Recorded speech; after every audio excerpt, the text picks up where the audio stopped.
जिलाध्यक्ष जी, करोलबाग जिले की पुरी हमारे आदरणीय जिलाध्यक्ष वीरेंद्र बरगढ़ जी, मंच पर आसीन शक्ति स्वरूपा हमारी पार्टी की सारी मातृशक्ति, यहाँ उपस्थित मीडिया के बंधुगण, सबसे पहले तो मैं जो थोड़ा विलंब हुआ उसके लिए क्षमा प्रार्थी हूँ, लेकिन आज बहुत महत्वपूर्ण मुद्दे पे आपसे बात करते हैं। इस देश की मातृशक्ति के साथ Congress party, TMC, DMK, Sapa और पूरे के पूरे विपक्ष ने विश्वासघात करा है। नारी शक्ति वंदन अधिनियम एक ऐसा कानून जो 33% आरक्षण इस देश की मातृशक्ति को देता है, विधानसभा और लोकसभा के स्तर पर सर्वसम्मति से ये पारित हो गया था सितंबर 2023। मुझे नहीं मालूम कि विपक्ष की अब ऐसी क्या मजबूरी थी कि जब यशस्वी प्रधानमंत्री श्री नरेंद्र मोदी जी ये संशोधन लाना चाहते थे कि अब नारी शक्ति वंदन अधिनियम का ये जो कानून है यानी 33% आरक्षण आगामी 2029 के चुनाव में भी हो जाए, तो विपक्ष के सभी दलों ने अपने राजनीतिक स्वार्थ को ऊपर रखते हुए राजनीति करी, परंतु राष्ट्र नीति नहीं करी। वचन पूर्ति के इस क्षण में हमारे देश की मातृशक्ति का उन्होंने दमन करा, उनके साथ विश्वासघात करा, धोखाधड़ी करी। क्योंकि क्या है ना, कांग्रेस पार्टी और विपक्ष का पूरा इंडिया अलायंस का घटक दल ये चाहता है कि नारियों की भूमिका केवल और केवल मतदान केंद्र में मतदाता के रूप में रहे। जब वो घड़ी आई, जब सत्ता में भागीदारी देने की बात आई, तो विपक्ष ने अपनी जिम्मेदारी से मुंह मोड़ लिया। आप सभी ने आदरणीय प्रधानमंत्री श्री नरेंद्र मोदी जी ने जो एक राष्ट्र के नाम संबोधन करा था, आप सबने देखा था। उसमें प्रधानमंत्री जी की वेदना भी थी, संवेदना भी थी और इस देश की मातृशक्ति के प्रति एक आश्वासन भी था। विपक्ष हमेशा 3 प्रकार के कटाक्ष करता है। मैं आप सभी के माध्यम से देश की जनता को बताना चाहूंगी, क्योंकि विपक्ष बार बार भ्रमित करने का प्रयास कर रहा है। सबसे पहले वो बात करते हैं परिसीमन की, डिलिमिटेशन। मैं आप सभी के सामने भारतीय संविधान का आर्टिकल 334A आप सबके सामने रखना चाहती हूं। मित्रों, आर्टिकल 334A भारतीय संविधान का हिस्सा तब बना जब सर्वसम्मति से पूरे के पूरे सदन ने यानी विपक्ष के साथियों ने इसमें सहमति जताई, तब ये संशोधन, तब ये आर्टिकल देश के संविधान का हिस्सा बना। ये क्या कहता है, मैं पढ़कर सुना रही। Notwithstanding anything in the foregoing provisions of this part or part 8, the provisions of the Constitution relating to the reservation of seats for women in the House of the People, the Legislative Assembly of a state and the Legislative Assembly of the National Capital Territory of Delhi shall come into effect after an exercise of delimitation is undertaken for this purpose. यानी परिसीमन को, delimitation को condition president बनाने के लिए महिला आरक्षण से पहले परिसीमन हो जाए, उसकी अनिवार्यता हो, इसकी स्वीकृति तो विपक्ष ने सितंबर 2023 से ही दे दी थी। अब हम क्या चाह रहे थे? मोदी सरकार ये कह रही थी कि 2011 का जो सेंसस है, जनगणना है, वो सबसे क्रेडिबल आंकड़ा है, इसीलिए हम सेंसस उसको ले लेते हैं, क्योंकि जनगणना में थोड़ा समय लग रहा है, परिसीमन कर लेते हैं ताकि रिजर्वेशन यानी महिला आरक्षण अभी लागू हो।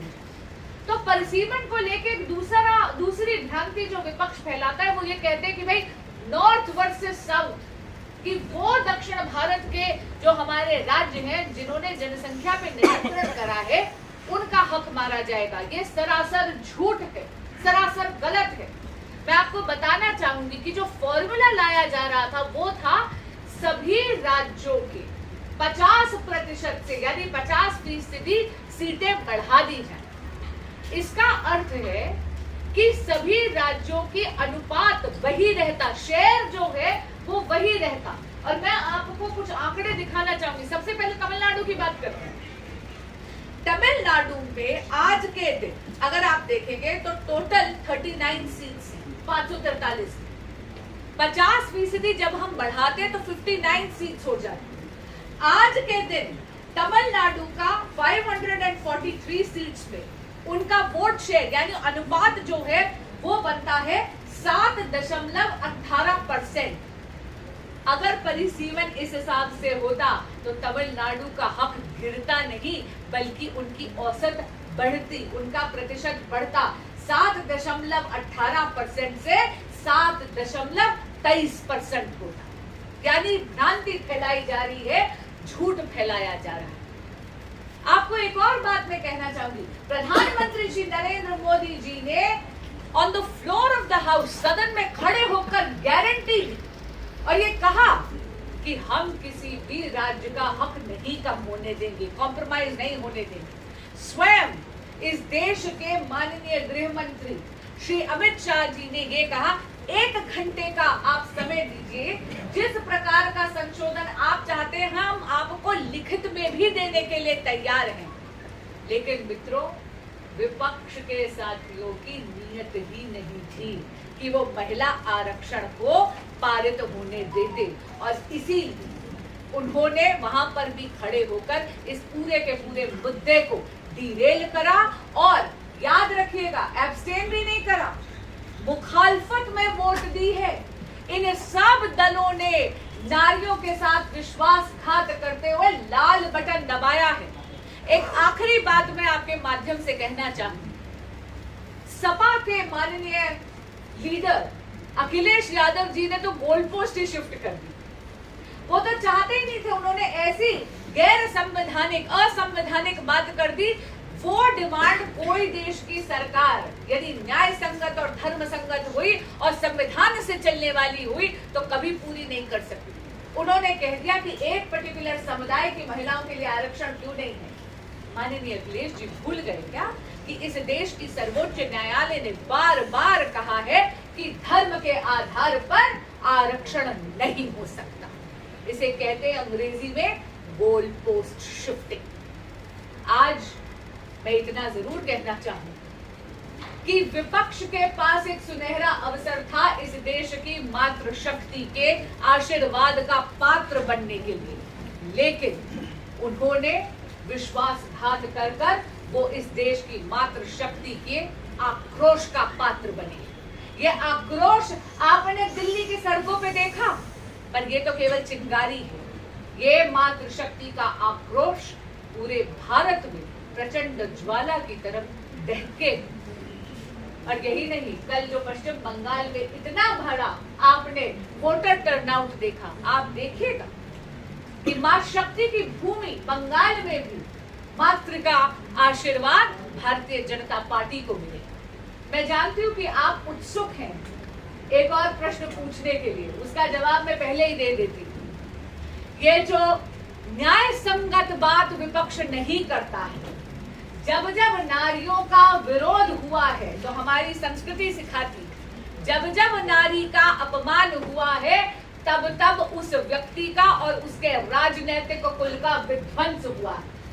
आज दोपहर को जो आपने देखा कि आम आदमी पार्टी से रुष्ट होकर आम आदमी पार्टी की विभाजनकारी, नारी विरोधी, देश हित में ना करने वाली जो संस्कृति है, जो उनकी नीतियां हैं, उनके भ्रष्टाचार से परेशान होकर उसे अस्वीकार करते हुए 2/3 जो उनके सांसद उनको छोड़कर जा रहे हैं, ये वो क्षण है जब आम आदमी पार्टी को आत्मचिंतन करना चाहिए।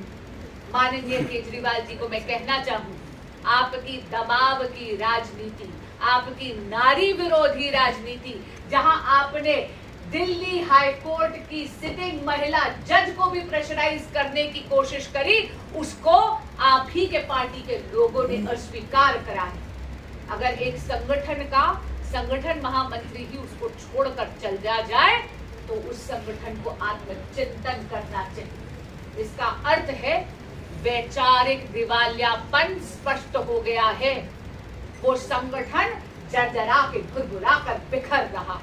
और इसीलिए विकास की इस गंगा में जो भी भारत माँ का सच्चा भक्त आकर जुड़ना चाहता है उसका हम स्वागत करते हैं। वंदे मातरम। बहुत बहुत धन्यवाद।